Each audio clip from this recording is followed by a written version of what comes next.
Hi, this is Prejean, author of Room 24, Adventures of a New Evangelist. I'm a teacher and I'm a youth minister based in Lake Charles, Louisiana. And I'm here today to talk about how we can evangelize and how we can share the great truth that is our Lord, the truth that shapes our lives and forms our faith, the truth that is merciful. And the name of God is mercy. This is Pope Francis's new book. We are in the year of mercy. I have a strong devotion to divine mercy. And we are called to share mercy. We are called to witness to the mercy that's been given to us. There's a story in the Gospels of when Jesus heals the Gerasene demoniac. And I'm so struck every time I read this story of how tormented this man was.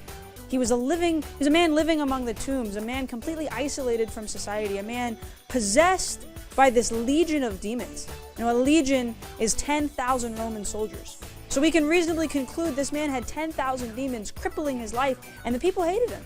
Go live among the dead. They don't want him to be in their city. And he goes out there and he's so strong with the power of these horrible demons that he's able to rip the chains off. And where does Jesus come in? Well, Jesus walks right up to this man and isn't afraid to look at him and love him and call those demons out. Best part of the story is when he takes all the demons and throws them in some pigs and casts them off to the side. They are Jewish after all, right? And he's able to relieve this man of the pain. He's able to relieve this man of the suffering. Well, the man so desperately wants to follow Christ. He begs Jesus to go with him. He wants to jump in the boat and go with him to the next place. And Jesus says no. And you might be struck by that and think, well, wait a second, doesn't Jesus need all the help he can get? Well, not really, he's God. But wouldn't he want more followers? Absolutely. He does want more followers. And so he makes the man stay there. He tells the man, go home. Go home and tell your friends what happened. Go home and tell your friends what you saw and what you experienced. And so the man does. In fact, in just a few chapters later, when Jesus comes back to that same town, he is struck by the faith of the people. See, I think we can learn a lesson. When it comes to evangelization, the Lord needs us where we are. He needs us to share what has happened to us in our homes, and with our friends, and with our families. He needs us to share what has happened to us in our workplaces, among the strangers. That's a beautiful element of evangelization, that the Lord places us and uses us. We are pencils in his hands. And we have the confidence that he will always sharpen us.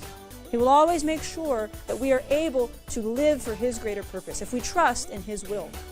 It's the very witness of our lives, the very witness of what he has done for us that we then go share with the community.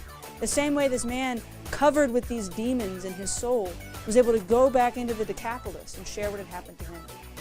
When we set out on this adventure of evangelization, remember that Christ will use you where you are.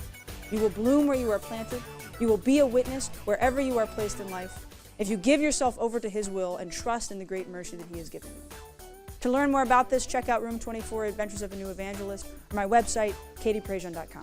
Thanks so much for tuning in.